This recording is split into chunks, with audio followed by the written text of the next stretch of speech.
जादुई कहानियाँ देखने के लिए हमारे चैनल को सब्सक्राइब करें और बेल आइकन जरूर दबाएं। एक बार की बात है, एक गांव में करण और प्रिया नाम के भाई बहन रहते थे। प्रिया करण की छोटी बहन थी। करण अपनी छोटी बहन से बहुत प्यार किया करता था। करण के माता पिता मजदूरी किया करते थे। वो सुबह ही मजदूरी करने के लिए निकल जाया करते थे और रात को ही घर वापस लौटा करते थे।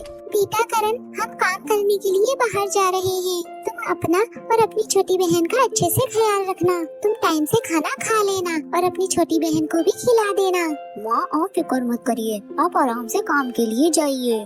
मैं प्रिया का अच्छे से ख्याल रखूंगा और उसे टाइम से खाना भी खिला दूंगा। करण के माता पिता काम के लिए चले जाते हैं। फिर तभी कुछ ही घंटों बाद प्रिया सोकर उठती है। प्रिया अपनी माँ को याद करते हुए जोर जोर से रोने लगती है और अपनी माँ को पुकारने लगती है। प्रिया, मेरी प्यारी बहन, तू इतनी जल्दी उठ गई? क्या बात है मेरी बहन, आज तो इतनी जल्दी कैसे उठी? वैसे तो तुम रोज लेट उठती हो। हाँ भैया, बस आज मेरी नींद जल्दी खुल गई। वैसे मम्मी कहाँ है? मुझे उनकी बहुत याद आ रही है। प्रिया, मम्मी तो रोज की तरह पापा के साथ काम पर चली गई है। चल अब तो जल्दी से उठ जा और हाथ मुंह धो ले। मैं तेरे लिए तब तक दूध गर्म कर देता हूँ।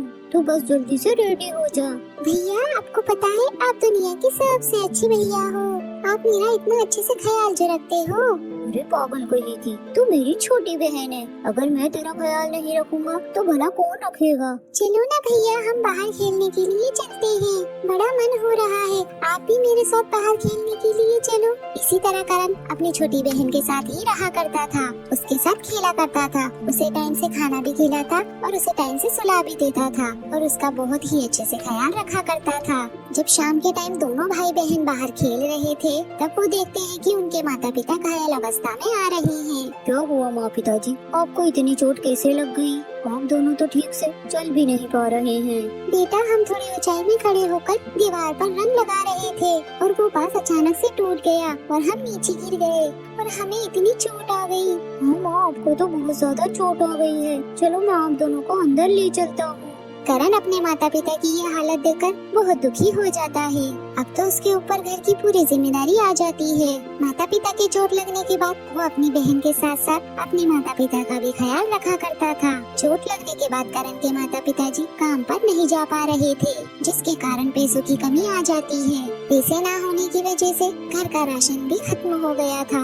करण सोच रहा था कि आज रात को खाना कैसे बनाएगा और करण को ये समझ नहीं आ रहा था कि आखिर वो अपने घर वालों को क्या खिलाएगा और क्या बनाएगा। तभी करण की माँ करण को आवाज लगाती है। करण बेटा, जरा इधर आओ। वो जो ऊपर डोर के अंदर बॉक्स रखा है उसमें कुछ पैसे रखे हैं। उन पैसों से घर के लिए राशन ले आओ और रात का खाना बना लो। ठीक है माँ, मैं उन पैसों से घर का राशन ले आता हूँ। करण उस बॉक्स में से पैसे निकाल लेता है और घर के लिए राशन ले आता है और राशन लाने के बाद वो घर में खाना बनाने लग जाता है। भैया, ये आप क्या कर रही हैं? चलो ना, हम बाहर जाकर खेलते हैं। नहीं प्रिया, मैं अभी तुम्हारे साथ नहीं खेल सकता।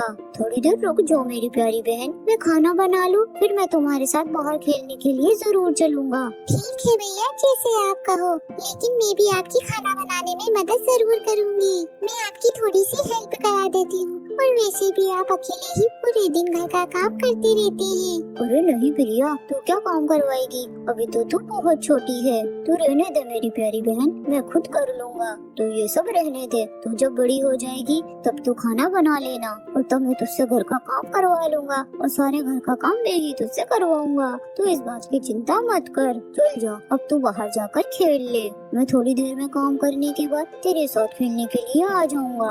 करण सभी को खाना बनाकर खिला देता है और वो पूरे दिन अपने माता पिता के साथ ही रहता है और वो अपने माता पिता की देखभाल अच्छे से करता है और जो पैसे उसकी माँ ने उसे दिए थे अब वो भी खत्म हो गए थे। अब तो घर में एक भी रुपया नहीं बचा था। करण बेटा, अब तो घर का सारा राशन भी खत्म हो गया है और हम किसी भी हालत में काम पर जरूर जाएंगे। नहीं माँ, ये आप क्या कह रही हैं? आप और पिताजी काम करने के हालत में बिल्कुल भी नहीं है। अभी कुछ दिन और आपको आराम करने की जरूरत है। माँ आप बिल्कुल भी चिंता मत करिए, मैं कुछ ना कुछ जरूर कर लूँगा। बस आप अपना ध्यान रखिए और इस हालत में मैं आपको काम करने तो नहीं जाने दूंगा।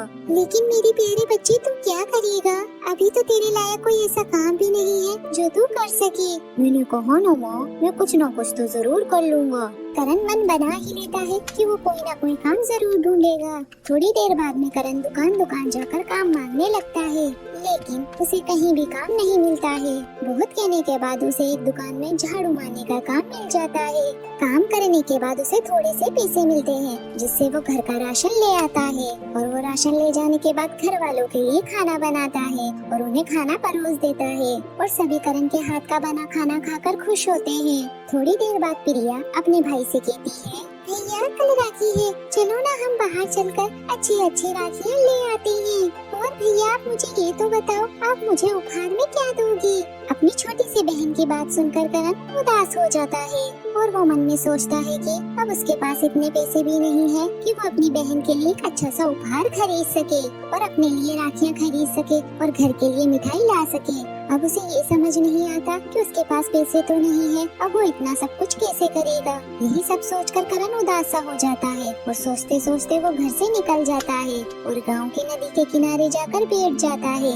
तभी वहाँ पर थोड़ी देर बाद एक परी प्रकट होती है। वो परी दिखने में बहुत सुंदर थी और वो करण से कहती है, अरे तुम ऐसे यहाँ पर उदास क्यों बैठी हो? आखिर तुम्हें क्या हुआ है और तुम यहाँ पर अकेली क्यों हो? तुम मुझे अपनी परेशानी बताओ, शायद मैं उसे दूर कर सकूं और तुम्हारी मदद कर सकूं। अरे आप कौन हो और आप कितनी सुंदर हो?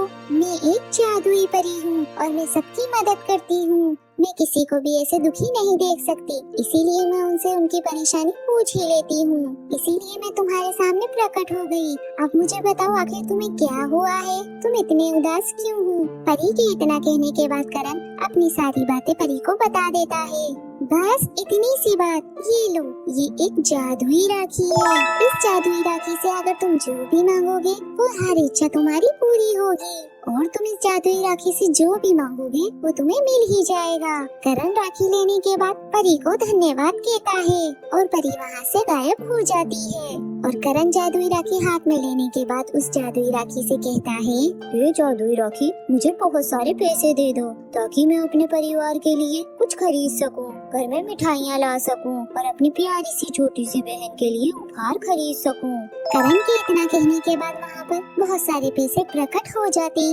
इतने सारे पैसे देखने के बाद करण बहुत खुश हो जाता है और उन पैसों से अपने घर के लिए उपहार मिठाइयाँ ले आता है और घर के लिए राशन और जरूरत का सामान भी खरीद लेता है और वो अपनी छोटी सी प्यारी सी बहन के लिए एक अच्छा सा तोहफा भी लेता है और अपने हाथ पर राखी बनवाने के लिए बहुत सारी अच्छी राखियाँ भी लेता है और दोनों भाई बहन रक्षाबंधन का त्योहार बड़े ही खुशी से मनाते हैं। करण अब तो उस राखी को हमेशा अपने साथ ही रखा करता था और वो उस जादुई राखी की मदद से अपना और अपनी प्यारी सी बहन का एडमिशन अच्छे स्कूल में भी करवा लेता है। उस जादुई राखी की मदद से अब तो करण के माता पिता को बाहर काम करने की भी जरूरत कभी नहीं पड़ती थी।